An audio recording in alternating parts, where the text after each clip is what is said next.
வணக்கம். இது தமிழ்வினின் மாலை நேர செய்திகள். முதலில் தலைப்புச் செய்திகள். அனுரவுக்கு எதிராக தவறான செய்தி. ரணிலின் ஊழியர் ஒருவருக்கு எதிராக சிஐடியில் முறைப்பாடு. சாமரசம்பத் தசநாயக்கவிற்கு தொடர்ந்தும் விளக்கமறியல். நீதிமன்ற உத்தரவு. வடக்கு கிழக்கில் அனுரவின் புகைப்படத்துடனான சுவரொட்டியால் குழப்பம். கொழும்பில் பரபரப்பு. வீதியில் துரத்தி சுட்டுக் கொல்லப்பட்ட இளைஞர். நாடளாவிய ரீதியில் பாடசாலைகளுக்கு விசேட விடுமுறை. சுமந்திரனுக்கு எதிராக முறைப்பாட்டை பதிவு செய்த ஸ்ரீதரன். வாக்காளர்களுக்கு வழங்கப்பட்டுள்ள அறிவுறுத்தல். சப்ரகமுவ பல்கலை மாணவர் மரணம். கைதான மாணவர்களுக்கு நீதிமன்றம் பிறப்பித்த அதிரடி உத்தரவு. தொடர்வன விரிவான செய்திகள்.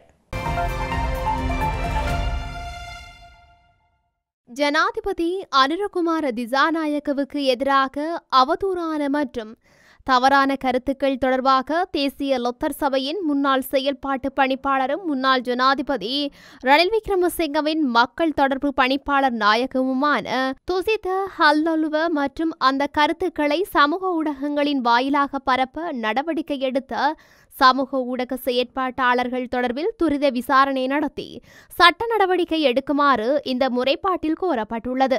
ஜனாதிபதியின் ஆலோசனைக்கு அமைவாக அவரின் சட்டத்தரணி அகலங்க உக்பத்தேவினால் இந்த முறைப்பாடு செய்யப்பட்டுள்ளதோடு சட்டத்தரணி உபுல்குமார பெருமவும் இதில் இணைந்து கொண்டுள்ளார். புதிய ஜனநாயக முன்னணியின் பதுளை மாவட்ட நாடாளுமன்ற உறுப்பினரான சாமரசம்பத் தசநாயக்கவை தொடர்ந்தும் விளக்கமறியலில் வைக்குமாறு நீதிமன்றம் உத்தரவிட்டுள்ளது. அதன்படி ஊழல் குற்றச்சாட்டுகள் தொடர்பில் கைது செய்யப்பட்டு விளக்கமறியலில் வைக்கப்பட்டிருந்த அவரை மே மாதம் 19 வரை விளக்கமறியலில் வைக்குமாறு உத்தரவிடப்பட்டுள்ளது. பதுளை நீதவான் நீதிமன்றில் இன்று முன்னிலைப்படுத்தப்பட்ட போதே இந்த உத்தரவு பிறப்பிக்கப்பட்டுள்ளது. 2016 ஆண்டில் ஊவா மாகாண முதலமைச்சராக சாமரசம்பத் தசநாயக்க கடமையாற்றிய போது பாடசாலை மாணவர்களுக்கு புத்தகப்பை வழங்குவதற்காக மாகாண சபை ஊடாக வங்கியிலிருந்து 10 லட்சம் ரூபாவை காசோலையாக பெற்று அதனை பணமாக மாற்றி தனிப்பட்ட தேவைக்காக பயன்படுத்தியமை உள்ளிட்ட ஊழல் குற்றச்சாட்டுகள் தொடர்பில் கடந்த மார்ச் மாதம் லஞ்சம் மற்றும் ஊழல் ஆணைக்குழுவினால் கைது செய்யப்பட்டு நீதிமன்ற உத்தரவின் பேரில் தொடர்ந்து விளக்கமறியலில் வைக்கப்பட்டிருந்தார். இந்த நிலையில் இன்றைய தினம் மீண்டும் நீதிமன்றில் முன்னிலைப்படுத்தப்பட்டதை அடுத்து எதிர்வரும் 19 வரை விளக்கமறியலில் வைக்கப்பட்டுள்ளமை குறிப்பிடத்தக்கது. வடக்கு கிழக்கு பகுதிகளில் பௌத்த பிக்கு ஒருவரிடம் ஜனாதிபதி அனுரகுமார திசாநாயக்க ஆசி பெறும் வகையிலான சுவரொட்டிகள் ஒட்டப்பட்டுள்ளமை பெரும் பேசுபொருளாக மாறியுள்ளது. குறித்த சுவரொட்டியில் பௌத்த சாசனத்தை பாதுகாத்தலும் பேணி வளர்த்தலும் அரசின் கடமையாக இருத்தலும் வேண்டுமென்ற வாசகமும் எழுதப்பட்டுள்ளது.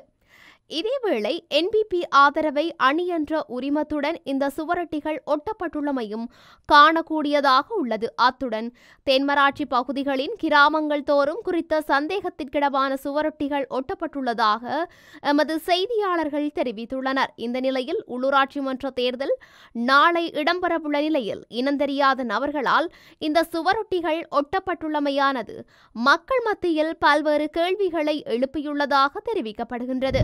கொழும்பின் புறநகர் பகுதியான கல்கிசையில் இடம்பெற்ற துப்பாக்கிச் சூட்டில் இளைஞன் ஒருவர் உயிரிழந்துள்ளார். கல்கிச கடற்கரை வீதியில் இன்று காலை நடந்த துப்பாக்கிச் சூட்டு சம்பவத்தில் குறித்த இளைஞர் உயிரிழந்துள்ளதாக போலீசார் தெரிவித்துள்ளனர்.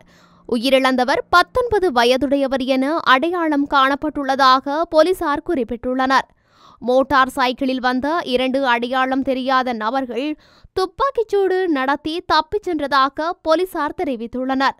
துப்பாக்கிச் சூட்டிலிருந்து தப்பிப்பதற்காக கிளை வீதியொன்றிலிருந்து பிரதான வீதியை நோக்கி ஓடிய இளைஞனை துரத்தி துப்பாக்கிதாரி சுட்டு படுகொலை செய்துள்ளார். அதிக தூரம் ஓட முடியாது தடுமாறி விழுந்த இளைஞன் மீது துப்பாக்கிச்சூடு நடத்திவிட்டு சந்தேக நபர்கள் தப்பிச் சென்றனர். நாளைய தினம் நடைபெறவுள்ள உள்ளூராட்சி மன்ற தேர்தலை முன்னிட்டு எதிர்வரும் 7ஆம் திகதியும் சில பாடசாலைகளுக்கு விடுமுறை வழங்குவதற்கு கல்வி அமைச்சு தீர்மானித்துள்ளது. 20 மாவட்டங்களைச் சேர்ந்த 35 பாடசாலைகளுக்கு இவ்வாறு விடுமுறை வழங்கப்பட்டுள்ளது. இதேவேளை விசேட விடுமுறை வழங்கப்பட்டுள்ள குறித்த பாடசாலைகளை தவிர ஏனைய பாடசாலைகள் வழக்கம் போல நடைபெறும் என்று கல்வி அமைச்சு சுட்டிக்காட்டியுள்ளது.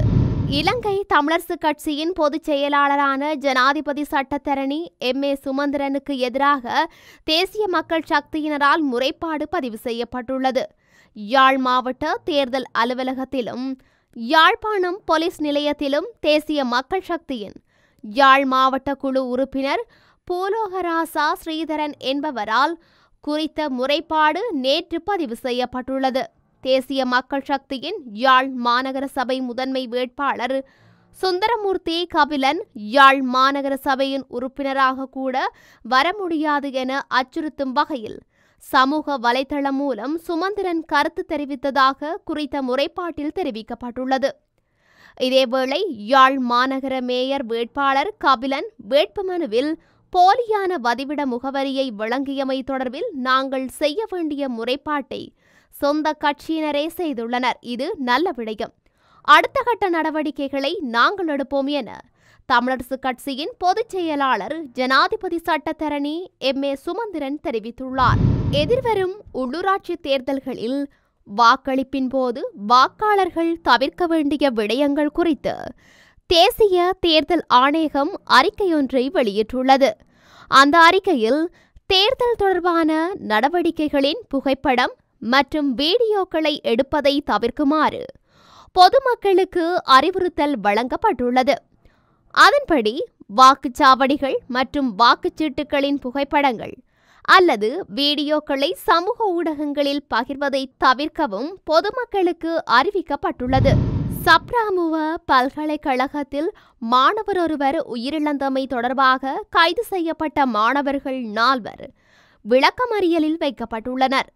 குறித்த 4 மாணவர்களும் நேற்று இரவு குற்றப்புலனாய்வு திணைக்களத்தால் கைது செய்யப்பட்டு இன்று பலாங்கொடை நீதவான் நீதிமன்றத்தில் முன்னிலைப்படுத்தப்பட்ட நிலையில் அவர்களை எதிர்வரும் 16ஆம் திகதி வரை விளக்கமறியலில் வைக்குமாறு உத்தரவிடப்பட்டுள்ளது. சப்ரகமுவ பல்கலைக்கழகத்தின் தொழில்நுட்ப பீடத்தில் 3ஆம் ஆண்டில் கல்வி கற்கும் மகரகம எம்பிலிப்பிட்டிய வாரியபொல மற்றும் ஹபராதுவ ஆகிய பகுதிகளைச் சேர்ந்த மாணவர்களே இவ்வாறு விளக்கமறியலில் வைக்கப்பட்டுள்ளனர்.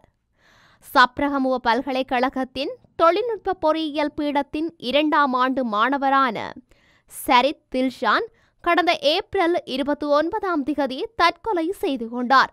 மன அழுத்தம் காரணமாக தற்கொலை செய்து கொள்வதாக அவர் கடிதம் எழுதியிருந்தாலும் பல்கலைக்கழகத்தின் பகிடிவதையை தாங்க முடியாமல் அவர் தற்கொலை செய்து கொண்டதாக அவரது உறவினர்கள் மற்றும் நண்பர்கள் குற்றம் சாட்டியிருந்தமை குறிப்பிடத்தக்கது.